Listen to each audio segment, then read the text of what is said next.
Archangels, ghosts, and Bigfoot. Oh my. It's just another night for Supernatural Girls. Real stories, real answers to life's biggest supernatural mysteries. And now for another exciting interview with paranormal experts from this world and others. Here's your host, paranormal researcher Patricia Baker, on the one, the only Supernatural Girls.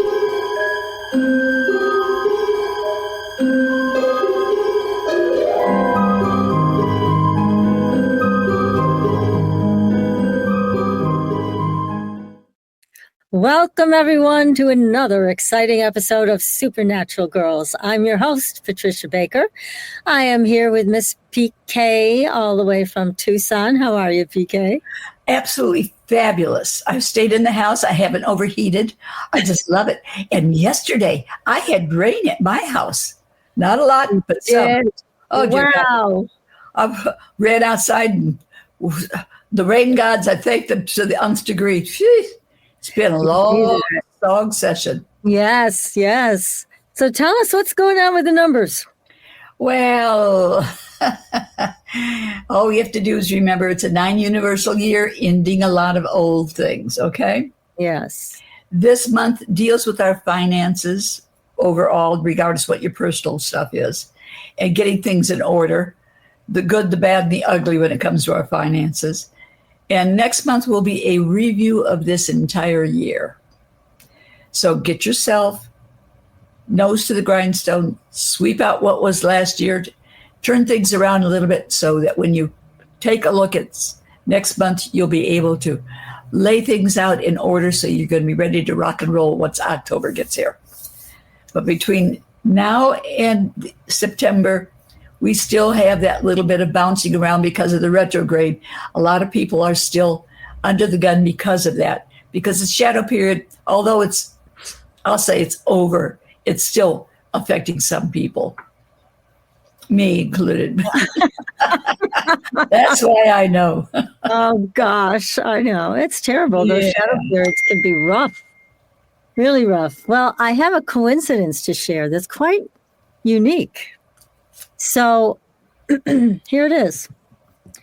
40 years ago, this coming weekend, my husband ran his first professional race with Corvette at Lime Rock Park.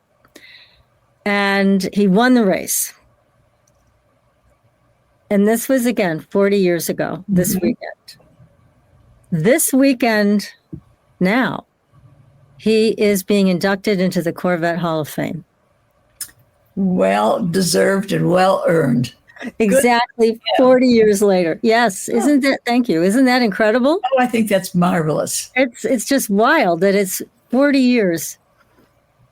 And here we are, same weekend, and incredible honor, putting the cap on a very long career. But what a coincidence. And isn't that fabulous? We didn't even know that until someone who was his chief strategist when he had the racing team sent him the article of him winning the race and said this was exactly 40 years ago. So was it fate? I think so. Everything old is new again. Wow. Yes, I thought that was wild. Yeah. Oh, it has to make you both very proud. Yes, it's a wonderful honor. A really wonderful honor. So anyways, tonight, we have a wonderful guest who we love. Corin Grillo is here with us. And she says, if you've been feeling the emotional tidal waves today, sensing a shift inside you that you can't quite name, this is your soul's way of saying it's time. So Corin is a licensed psychotherapist, author, speaker, healer, teacher, and founder of the Angel Alchemy Academy.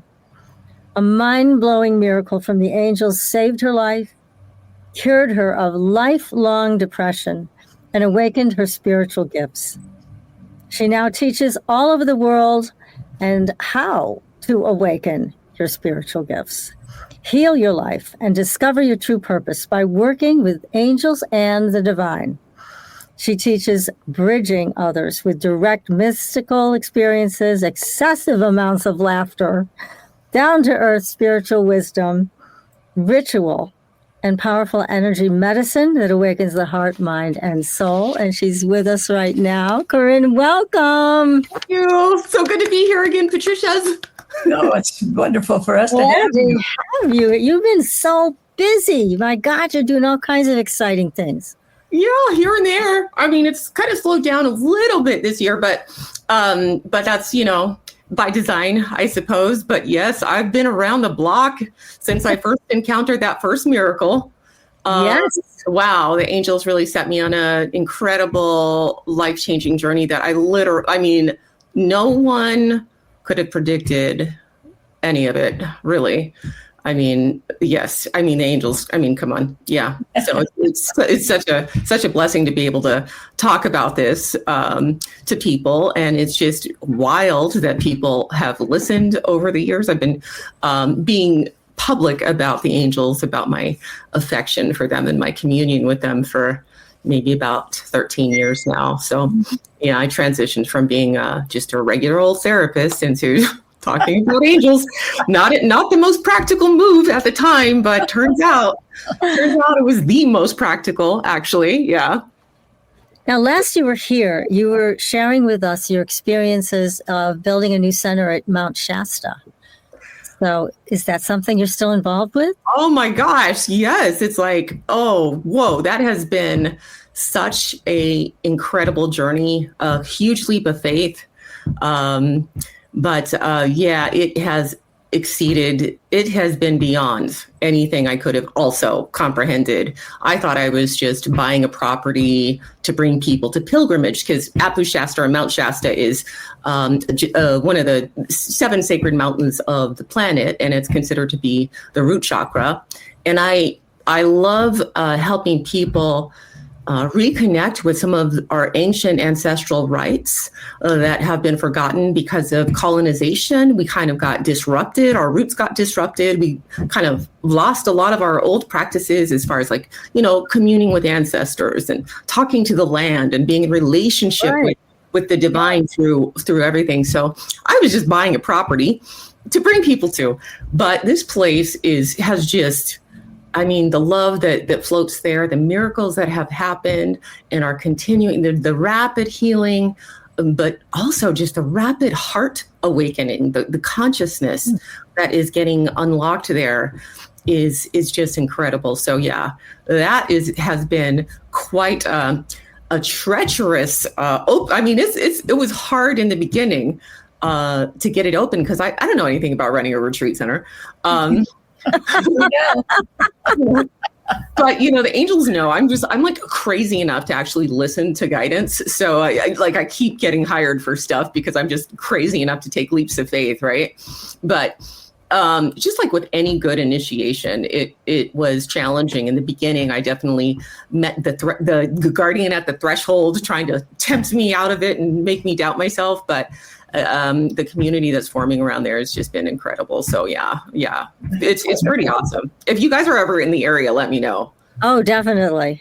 I want to see this place for sure. Where are you guys? Yeah, you guys are where? I know you need to go. You're East Coast, right? I'm in the Berkshires of Massachusetts and PK. Tucson, Arizona. Arizona, yeah. Oh, Yeah. Beautiful. Yeah, but Not far lately. from yeah. Yeah. We've just been having a conversation about Tucson. But anyways, yeah, we're pretty far from you. And you also have a family to take care of. You have a couple of kids, as I recall. Yes, I do. Yes, I have a 20-year-old and a 14-year-old, and we actually just uprooted, moved from the Bay Area up here to close to Shasta. It's up in Ashland, Oregon. So she just started her new school this week, a freshman in high school. So talk about leaps of faith. This year has been, I don't know if it's been intense for you guys, but this year I thought that with all the things that I've been through with the angels, that sometimes you feel like maybe you're done, not done, but like, okay, I've explored, I'm teaching. But this year, you guys reached out at a really interesting time, because this year is unlike any year that I've had, and some new gifts radically opened up. and they took me by surprise because I didn't even know. I had like no interest in doing these things. So one of them is trance mediumship, and where the voice comes and the accents come, and then the other one is speaking in tongues, which I didn't even know was a real thing. I mean, I've seen people do light language and speaking in tongues, but there's always been I'm a highly skeptical person anyways. I have to experience something in order to know it's kind of real. So I've always been kind of part mystic, part scientist, through experimentation. So that has been a whole life-changing overhaul, because when I started getting thrown into trance, especially when the tongue started spewing, it would happen all of a sudden. And one of the first times it happened was in front of my freaking kids and my family. And in the past, my life has kind of been separate. Like I'm doing my home life, here's some mac and cheese. And I save my teaching and my books for the people who actually want it. You know what I mean? Yeah. So I try not to kind of bleed too much into that because I want them to come to these decisions on their own, It's like, but yeah, so it was, I would say, embarrassing. But I think the time of any of us, anyone who's still hiding in the closet about their kind of secret gifts, for me at least, those days are over. I mean, I've been public for a long time, but the trance mediumship, channeling the angelic realm at such a different level now was shocking. And to be honest, my family, we're still trying to catch up with it because it's almost a medical condition because it can happen at Walmart, Yeah. Oh, that's fun. Oh, gosh. Yeah. They say anything could happen at Walmart. So yeah. I guess so. Apparently so. So the angels are definitely keeping me on my toes. I thought I was like I've done the good work, And so you don't have control over it? Not yet. No, I'm learning to harness it as we speak. Yeah. Wow. So I train people in mediumship is the thing. I train people in intuition, in energy medicine, in mediumship. But trance mediumship is something that I was never quite interested in, right? Yeah. So now it's okay. Now the game that I used to play to stay anchored and centered when I'm just doing normal, regular old channeling is different than what I have to do now. So I'm still working in collaboration with spirit and with the allies of the earth and with all creatures who I can, get a handle with. Like, I'm talking to everybody. Okay, what do I need to do so it doesn't happen at Walmart? But it's only been like 2.5 months. So I'm still at the beginning. You're right at the beginning. Yes. And what I know about, because I've had a few iterations of spiritual awakening. Once was when I bought the property at Shasta. I had an entire integration with Condor spirit because my house over there is called Casa Condor, and the condor is the guardian spirit. So I had an integration and a big personality overhaul with that. But yeah, this is just a whole new level. And so what I know about spiritual awakening is often when you get the big cascade of heart opening, your gifts open or whatever, so there's an integration period. And so I'm hoping this is the integration period and that soon I'm just going to, not be taken into a swoon. You know what I mean? Yeah. Corin, can I ask your month and day of birth? Right? March 8th. March 8th? Mm-hmm. So you are right there on behalf of everybody else. You can't run away from it. No. My God. Big time. Really? Yeah. Mm-hmm. Yeah, you can. I mean, and, there's a lot going on behind the scenes with that. But, one of the things is that, and I've always said, we really don't know who we are. We don't. No, that's for sure. Right? We don't. And the more that we kind of stay in wonder and curiosity, the more opening that can happen. Mm-hmm. So for me, summertime is a time of blossoming, an emergence of new colors, new frequencies of light. Sometimes, just like the plants are flowering and all of this stuff. And so for me, to be honest, it feels like it's not a part of me. It's just a new layer of my soul, I guess, emerging. Yeah. And it's been interesting. So I've been doing trance mediumship for some of my community members, and it's just it's a whole other level, and we're all learning about it together. To be honest, because I have to, sometimes I don't remember what came out, what spewed out of my mouth, because English happens too. So we're, they're recording it for me and they're talking, so yeah, it's really interesting. But angelic initiation is a real thing, It really is. But I have to say that trance mediumship, it's not that there are not a lot of trance mediums, but I think it takes a very special person to be a trance medium. It's very different from other types of mediumship or being psychic or intuitive. It's very different than that. It's very different. Yes, I would say so. Yes. I equate it with like when I was doing channeling and when I teach channeling or mediumship, you do, I teach, we always hand spirit the wheel for that, like, because we get out of the way and let the truth start emerging, the divine truth starts coming. And I see it as like, okay, I'm driving a bus and maybe I'll step to the front row behind the bus driver and, Archangel Michael, like take over the wheel or something, or whoever is, coming through, but I'm still fully present and conscious. But with the trance mediumship, it feels like I'll step to the middle of the bus or sometimes all the way back in the bus and let, the allies speak through me. And it does feel, it's a collective that emerge as my holy guardian angel, who names himself Amaru. And but he is in a sense a collective of souls, a collective of ascended beings that speak through. So yeah, it's totally different. What for you, Patricia? What do you know about the difference between trance mediumship and it's just a whole other energy? It's a whole other frequency. It's a whole other method. I mean, I think back to, and we talked about this last week because we had a trance medium on last week. Oh, cool. And we talked about the Seth material, Jane Roberts' work, which was phenomenal. And I mean, her work really set the ground rules for a lot of metaphysical things to come. Mm-hmm. And then, of course, Edgar Casey, the Sleeping Prophet, who was amazing. Mm-hmm. And the other thing is, and I mentioned it to this trance channel last week, both Jane Roberts and Edgar Casey ended up with medical problems. Mm-hmm. Many people feel was related to their trance channeling.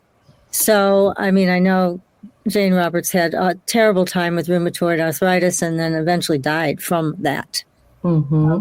So it's, it's kind of it's interesting to me specifically because I'm going, well, why didn't she get the answer to what would heal rheumatoid arthritis? Or even with Edgar Casey, that he began to overdo it. He began to take on too many clients, tried to help too many people, right, PK?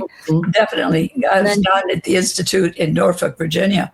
Yeah. And it's phenomenal, all the things that they have available for people to see. But still today, people still don't believe it's real. Yeah. That's the hardest part. You go around, please. Yeah. I mean, I don't blame them. I mean, when I see the people speaking in accents and stuff, like, you just never know, because we do know that there are a lot of charlatans out there. You think? Yeah, right? Unfortunately, yes.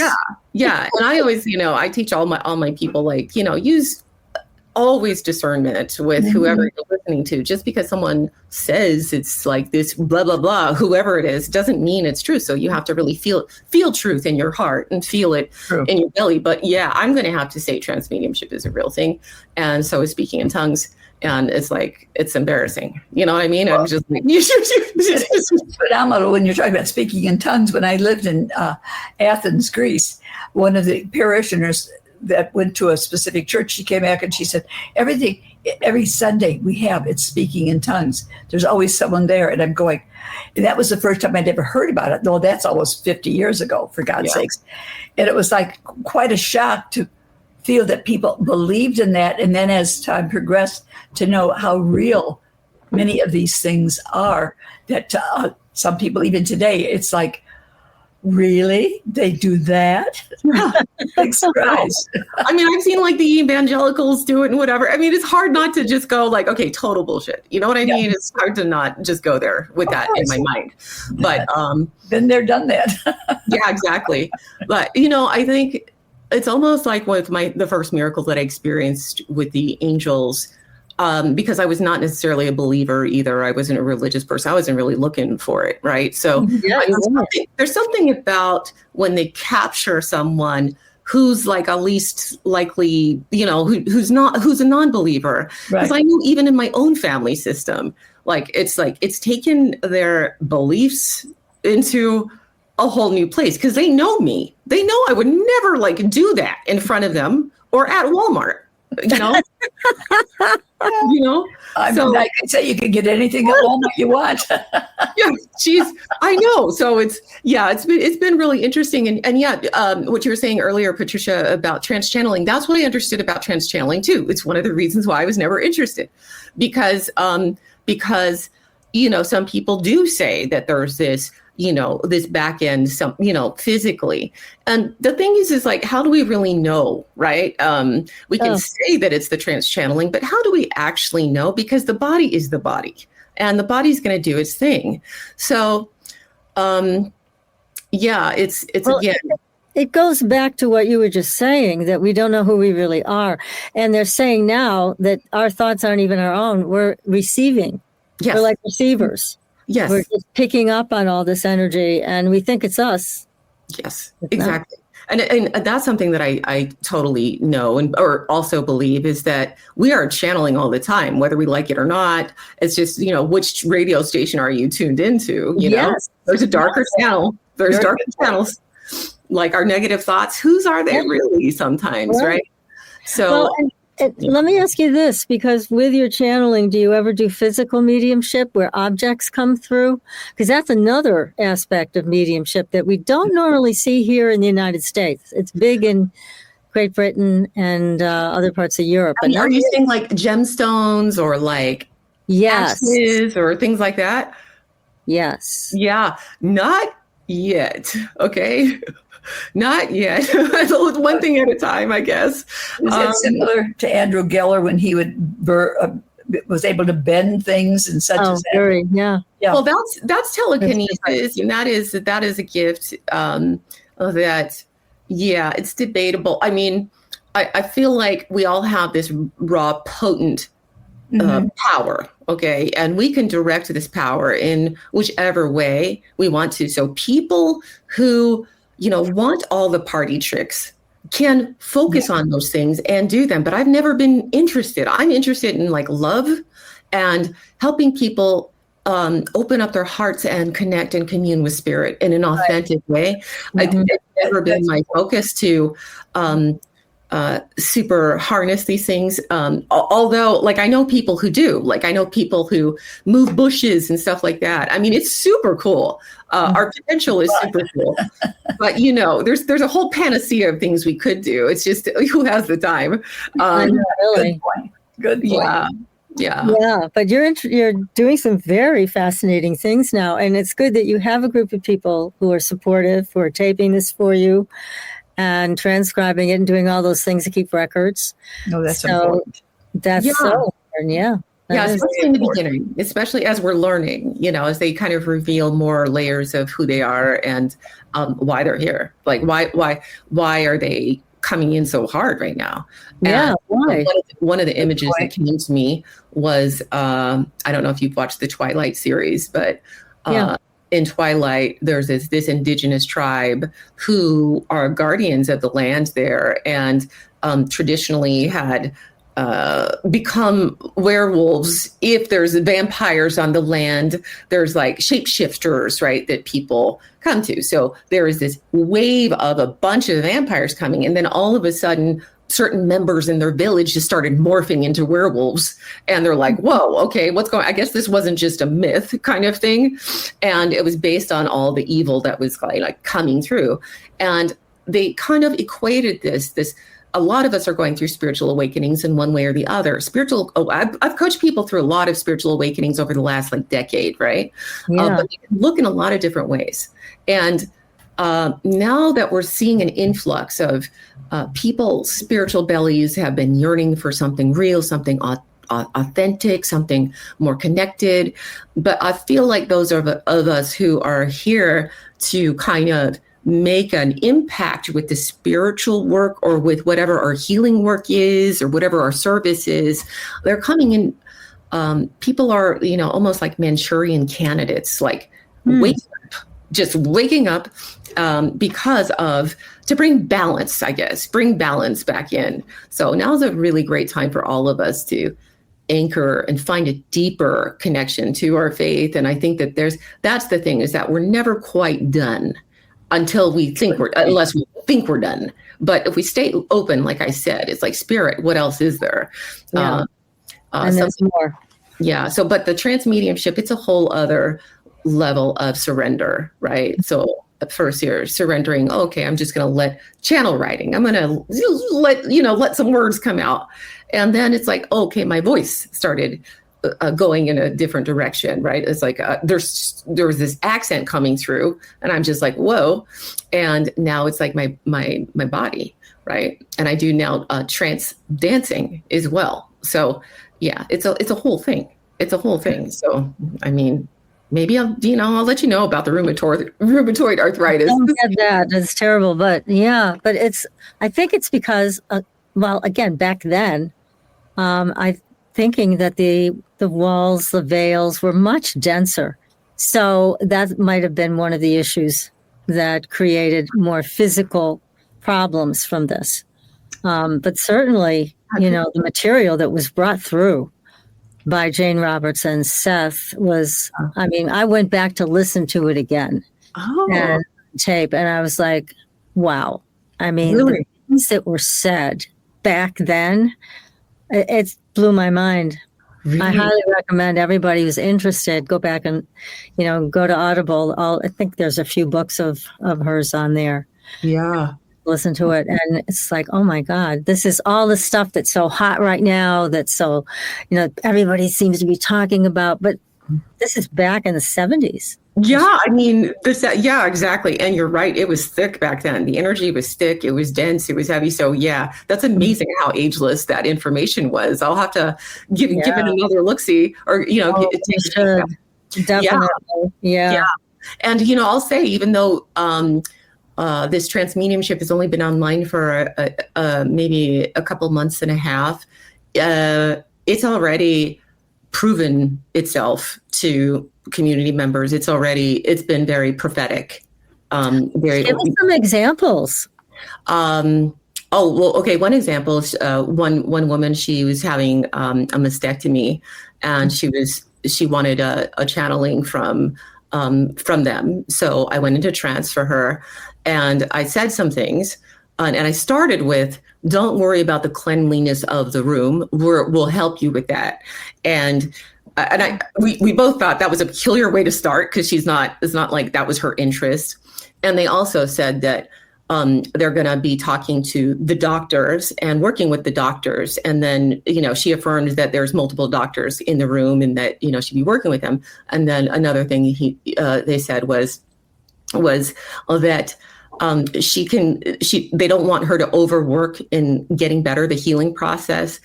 Don't worry about all the extra foods and stuff. They said, let the healing process, give it to us all the way completely. You just enjoy yourself on the other side of it, and we're going to handle the rest, and watch for the doctor's reactions to your recovery, because you're going to have a speedy recovery. Now, that's stuff that I generally wouldn't say in channeling. I don't like to do the predictive shit, Yeah.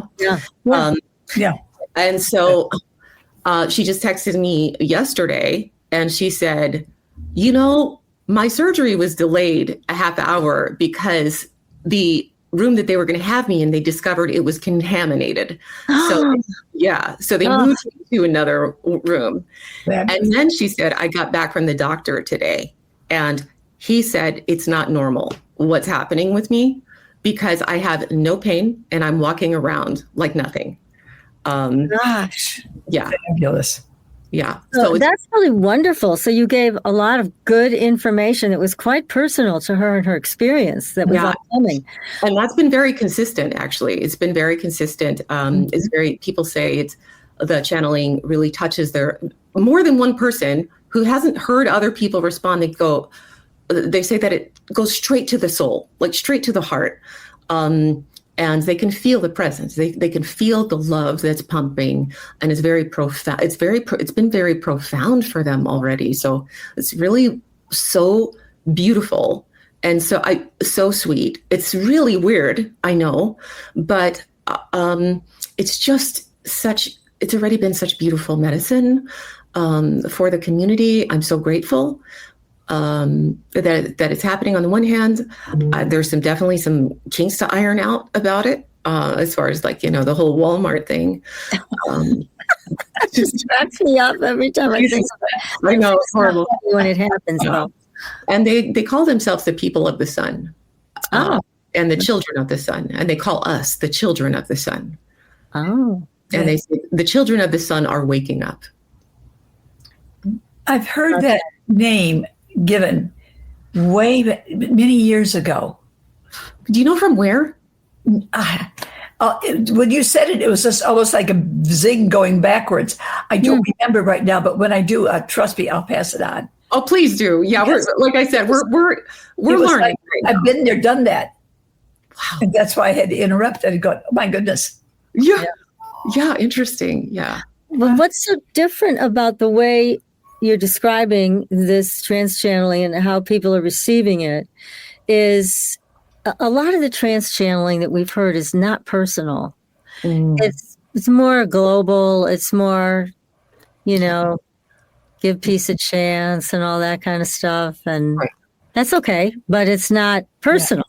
Yeah. What you're doing is a lot more personal, and your helpers are actually helping. Yes, they are. Well, and I think I'm a healer too. So I do healing work. So I think they're just using whatever capacity. But yeah, you could feel they're interested in making an awakening and helping people awaken and removing psychic tumors and stuff. That's what they told her. They said, look, this was the only way we could put you out for a little bit, so we can also get in there and remove some psychic tumors from you that are blocking your connection with the bountiful, I think it was like the bountiful nectar of the heavens or something like that. But yeah, it's been, I gave an angel talk to a group of people I didn't know. And that was the first time that it really happened publicly. The trance channeling started coming in, and I had to give them a quick warning. I'm like, okay, I might go out, you guys. So just let me know what happens. And when I woke up, I swear to God, the whole room was in powerful tears. They were in ugly cry tears. Wow. And I was like, oh shit. Like, what did I say? Did I offend anybody? And they said, no, it was the most beautiful, loving, that they could feel the presence of love around them. And each of them felt individually touched somehow by it. That is really exciting. Yeah. That's very, very different. But they do talk about galactic stuff, if that's what people ask. But really, I think it's really just reaching out to humans, holding their heart and giving them encouragement to keep going, to have faith, and to be strengthened by the presence of the real presence of spirit, to help us all stay lifted during such crazy ass times. Yeah, and that it is very crazy ass. Now, for people who don't believe this, you should really look at the Skull Experiment, everybody, which there is a YouTube movie. It's totally free. You can watch, and it's about the people in the UK who did sittings. They were all mediums. They were physical mediums. Oh, so they brought forth all kinds of things that ended up being tested. Like, for example, a newspaper just dropped out of nothing onto the table. And it was from a couple hundred years ago. The paper was tested, the ink was tested, and they found it was from the date that was on the newspaper. It was like 1800 something. So, yeah, these people raised, what they did was they raised their vibration, they sang together, they met 3 times a week. They were all like family. And then they had this family that met them on the other side. So they had a whole team on the other side, much like you have a team that works with you. And as they progressed, they brought other people in to witness this. And those people, some of them experienced a healing as a result of this. So, yeah, you might want to check that out. And everybody listening, It's called the Skull Experiment. And I think the Skull Afterlife Experiment is the name of the movie, but the focus of it was the Skull Experiment. Yeah, I mean, that's amazing. Yeah, it's a wonderful, fantastic, magical world. I mean, even though life has its edges, it's just wonderful to know that we're truly, truly not alone. We're just truly not. Yeah. Years ago, I was at the Museum of Science and Industry. One of the things that they were showing people from way back, and I don't remember the time frame, but what they were wearing and what they were doing, although they were a nation that could not have been with us as of today, what they were showing, what their artwork was identical to today. Wow. And that's the scary part, because old story, everything old is new again. Mm. It was very, very disconcerting to take a look at it, because Really? trying to put it all together when you're looking at it. But at the Smithsonian, but it was a lot of things dealing with South America and that period of time. But there are things that we're doing today. That's what surprised me so much. This was 25, 30 years ago. Wow. So interesting. Yeah. So when you are working with people, these people of the sun may or may not come through, or if somebody asks for them to come through, they will. Yeah. I mean, so yeah, sometimes it'll happen spontaneously. It's going to happen more often than not. I haven't done, in the years, I mostly have been focusing on teaching and training people. So it's only recently that I'm getting more intimate again with people in the one-on-one or in a group, and really doing the channeling work, because usually I'll defer to my students to go, okay, you would need some channeling work, go to one of my graduates here. But I am called to share that medicine. So yeah, it happens. We can do it if people want. We can go into trance, and then they just ask questions, and then we could do it. Yeah, so we do it in a variety of different ways, but sometimes it happens spontaneously. But most likely, if I'm going to do some one-on-one, it's gonna happen. It's going to happen. Wow. Yeah, I know. Yeah. When you hear the tape, when they play it back for you, do you recognize the voice? What do you feel? Yeah, because often I am present, but I'm more like in the middle of the bus. So I don't, I can't, or I don't change the words that are coming out, but I can witness some. I just can't recall everything. And so at the end of the session, I'll close down as best I can. I'm still working on closing it down, but a part of, I'll come forward in the bus at least. I'll still have an accent or something. And then they'll start sharing, what their takeaways were. And yeah, so when the information comes through, sometimes it's when they tell me what happens, sometimes it surprises me. I'm like, whoa, that's cool. But yeah, a woman who, I came out of trance and she was just in tears. This was just 2 days ago. And she recorded the whole thing. And I was listening to what they said to her. And because I didn't understand why she was crying. But as I was listening, it was like this deep love letter to her soul. Oh my. Yeah, it was just telling her, so because apparently she was adopted and stuff. So they started addressing this feeling of being abandoned and all of this stuff. She's a medicine carrier and she's a leader, and they were just really encouraging her and repairing some of the damage and just saying, like, your parents have never left. We are here, kind of thing. But it was just like, whoa, it's very intimate. It's very sweet, very intimate, very loving. But they can also be very direct. Like, they'll call people out as well. Like what? Tell us. Oh, just like it's like a cut the crap kind of thing. Quit pretending. Quit pretending, you guys. Okay, just keep flapping around, pretending like you're not a freaking star in the body who's here to cause a wake of goodness in the world. Keep pretending as long as you want, kind of thing. Mm-hmm. That's something. Oh. You think we all froze for a minute?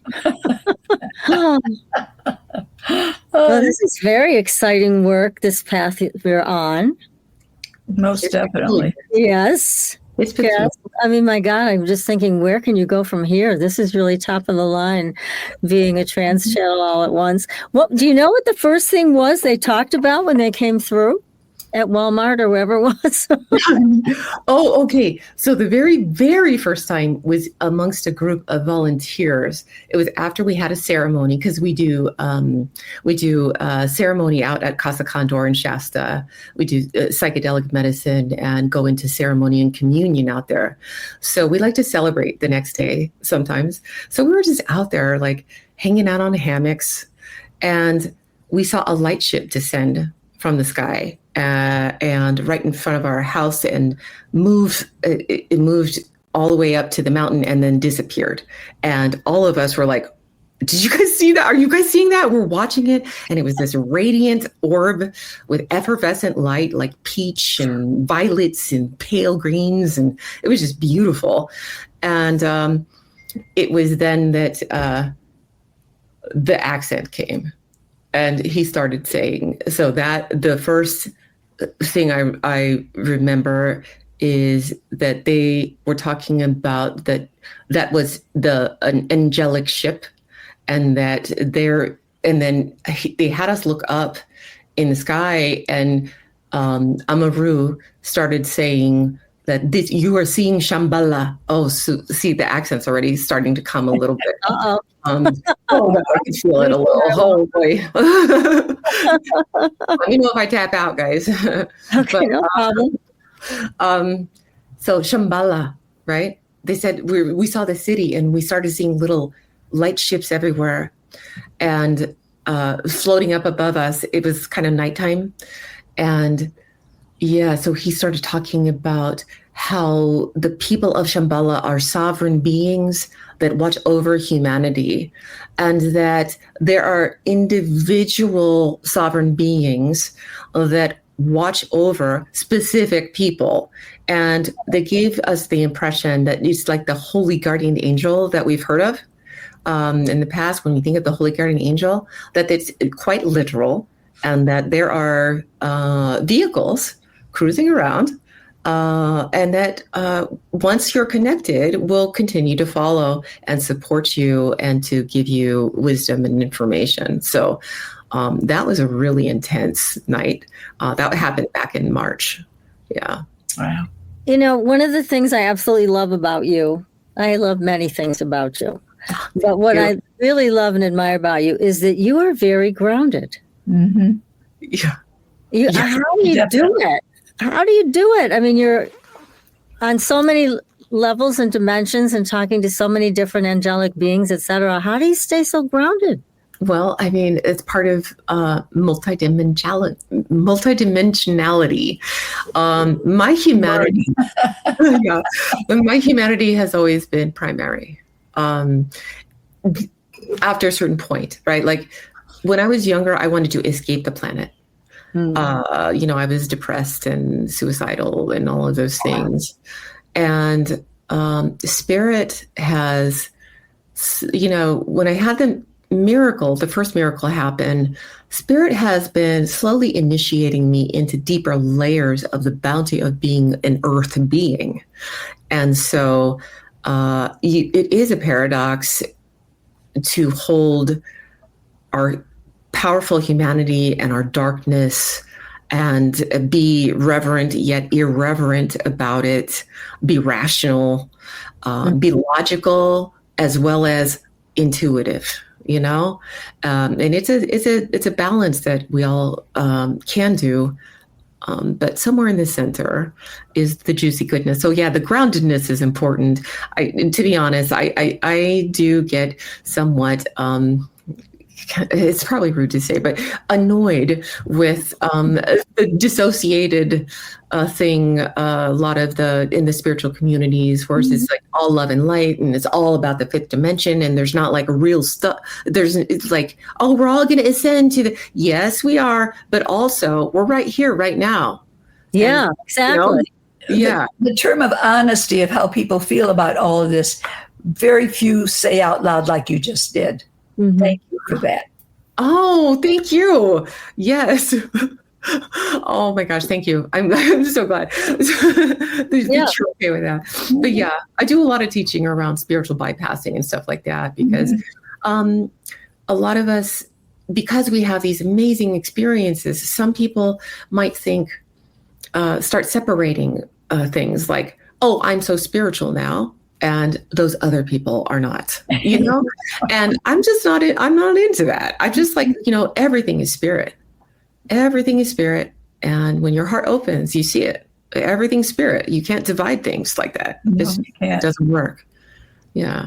It doesn't. And it doesn't give you a free pass to do whatever. Well, that's where cults come in. That's when, the rise of the cult leaders, and that's where all the weirdness comes in, because people can have an authentic mystical experience. Like, I'm a mystic, and that's how I identify as a mystic. And mystics, traditional, Jesus was a mystic, Rumi mystic, Buddha, all of them mystics, right? Yeah. So mystics have traditionally been the ones that have been kind of in the know and kind of pushing the envelope forward, letting go of the old stuff and pushing it forward. But if the power can come to people, but if they haven't done their inner work, and if they are still like hungering for mommy's validation or daddy's validation from back in the day or whatever, they're gonna pervert that power, Yes. Yeah. And sometimes it's offensive, to listen to people go on, and it's not grounded. It's coming from some other place. Right. So it's not authentic anymore. Yeah, exactly. It's just blah, blah, blah, blah, blahing, blah, blah, blahing. I'm not into it. Okay. I'm not. I'm not. Yeah, we don't like it. Yeah. You don't either? No. Do not like it. Yes, we stay away from it as much as we can. But this is, again, it's very fascinating. But I know people still want to hear from you tonight about how do you, for people just tuning in and may not know your work, what's the best way to talk to the angels, to ask them for help, no matter what the reason? Look, there's so much more to this package when it comes to the angels. I'm saying this because even I am still clearly discovering more. Ask for more than just help. Ask for just powerful love. Ask for a deep relationship with spirit, a potent one. Something that feels real, that feels unencumbered. So one of the basic ways that you can get started is just by simply acknowledging, I know you are here, angels. I know you're here. I know you're here. And then you say, show me that you're here. And help me feel you. Help me see you. Help me experience you. And another thing that's important is you can ask them, take this from me. Take this gunk from me, whatever it is. Take this worry, take this concern. Show me who I am. So I like these days when I'm teaching about angels, I'm doing a lot of teaching in my members' inner community. It's my member site. I've had it for 10 years and they've been on the journey with me. So we're talking a lot now about communion with the Holy Guardian and how if you need help from the angels, don't think of it as help me like this. Think of it as there's lovers out there. There's a lover for you. There is something so blessed. The beloved is what Teresa Avila talked about, her communion or ecstatic communion with the Holy Spirit, with God. And so when we remember these things, the fact that humans can have direct relationship with spirit, always have been able to have direct, palpable, physical contacts where you can feel them swell inside of you. it starts just like any relationship. Say hello, say hi, keep it consistent. Hi, angels, I know you're there. And if you don't feel or sense anything that one time, doesn't matter. Just like a relationship, be naggy, you stay at it, every day, bring commune with them. And I have not found the limit, is the thing, of the miracles that happen. The bounty is excessive. That's beautiful. Yes. Definitely. Wow. Just beautiful. Now, how can people get in touch with you? So let's say they want to study with you, they want a private session with you, they want to do one of your retreats. How can they reach you? Well, they can go to CorinGrillo.com. Okay. They can find me on Facebook, Corin Grillo, or Instagram. And also, we have, if they want, there's a free 7-day angel experience that they can find at CorinGrillo.com/miracle. And so it's a 7-day ritual that easy breezy, but opens up the portals, takes off the low end, especially if you're feeling funky and you just don't know. We call on Archangel Michael a lot in those first 7 days. And I think those are great places to start, or, any of my books. But yeah, go to my website or go to that link that I just mentioned. And okay. And I need to mention one thing. Our producer just reminded me. We are moving to a new time, everybody. We will be on Tuesdays, but we'll be here at 8 o'clock Eastern and 5 o'clock Pacific.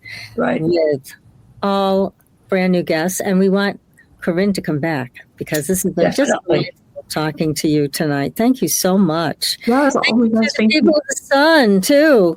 What was that? Thank you to the people of the sun. Yeah. Very enjoyable, Corinne. Thank you. Yes, thank you.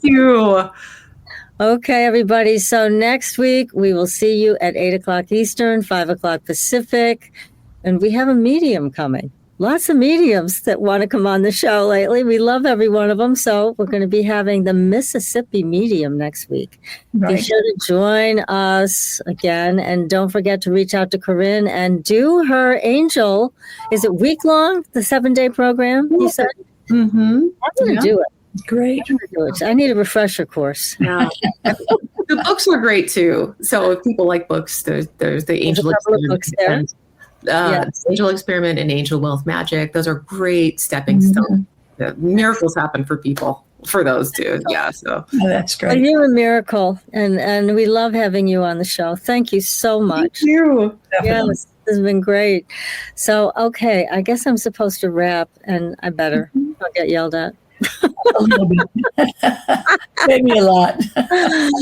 So next week, like I said, we have the Mississippi medium coming on at 8 o'clock Eastern, 5 o'clock Pacific. Mm-hmm. And if you want a reading, unfortunately, we don't have a phone line yet. Yeah. But you can text your questions, and we will ask them on your behalf. And until then, we will see you on the Blue Highway. Good night, everyone. Good night.